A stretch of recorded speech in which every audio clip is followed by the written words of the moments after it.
Доброго дня! Меня зовут Ермаков Сергей. Я практикующий психолог, исследователь, поэт, автор и разработчик природно-ориентированной психологии и психотерапии. Если хотите узнать подробнее, что это такое, в описании к видео есть ссылка. Обязательно переходите и посмотрите. А сегодня я начинаю цикл видео, который будет посвящен подробному рассказу о моем творчестве. Каждое такое видео будет рассказывать об одной из моих работ. Вы сможете узнать историю создания каждого моего сборника, каждой книги, которую я написал, как и историю создания природно-ориентированной психологии и психотерапии. Видео из этого цикла будут выходить по средам, всего их будет около 20, как мне кажется, а для удобного просмотра они будут собраны в специальный плейлист. В общем, подписывайтесь, будет интересно.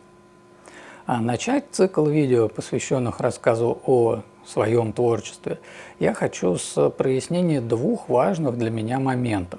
Первое, зачем я занимаюсь творчеством, и второе, как выглядит этот процесс изнутри. По крайней мере, как я его понимаю. И начнем с первого вопроса. Я занимаюсь творчеством, во-первых, для того, чтобы исследовать себя и окружающий мир через процессы слияния. Во-вторых, чтобы делиться с людьми развивающими и объединяющими идеями, реализуя образовательную и просветительскую функцию. В-третьих, я просто не могу не заниматься творчеством, потому что оно основывается на моем даре. И творчество – это просто мой способ быть самим собой. А теперь несколько слов о том, как мой творческий процесс выглядит изнутри. Отчасти я рассказывал об этом в видео про систему управления творческими процессами, ссылка на которое появится сейчас в углу экрана, но сегодня речь о другом. В своем творчестве я не являюсь единоличным автором. Творчество, в моем понимании, это процесс слияния человека с собой и с миром. Но это не волевой процесс, а чувственный. Его суть заключается в том, чтобы отказаться от контроля и войти в некое особое состояние, в котором пространство открывает человеку доступ к всеобщей базе данных, как я ее называю. Информация в этой самой базе данных хранится в форме энергии, то есть в форме ощущений и образов.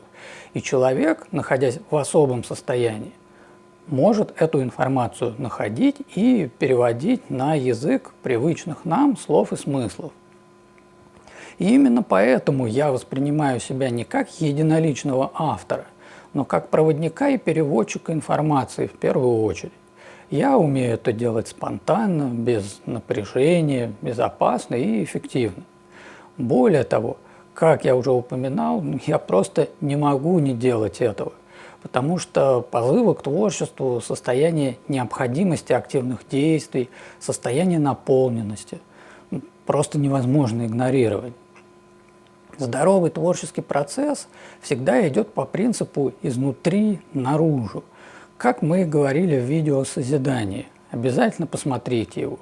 Все, что создано через перенапряжение и по принципу снаружи внутрь, здесь я имею в виду поиск внешних выгод как мотив или цель творчества, приводит к снижению качества продукта и, собственно, к повышению его бессмысленности. В завершении скажу, что для меня важны процессы исследования, объединения и развития. Для этого я занимаюсь творчеством в рамках психологии, психотерапии, в рамках поэзии. Именно поэтому я делюсь тем, что узнал и чему научился с вами. И речь не о пустых разговорах, а о простых и понятных действиях, о прикладных задачах, которые можно решать как индивидуально, так и совместно. И на этой ноте будем разговор завершать. Впереди нас ждет еще много информации о творчестве, а сейчас я благодарю всех, кто досмотрел видео до конца, и напомню, что если вам необходима психологическая помощь, обращайтесь. У меня обширный опыт успешной работы с самыми разнообразными психологическими проблематиками. А под этим видео вы найдете несколько полезных ссылок обо мне, а я желаю вам всего наилучшего и говорю до встречи!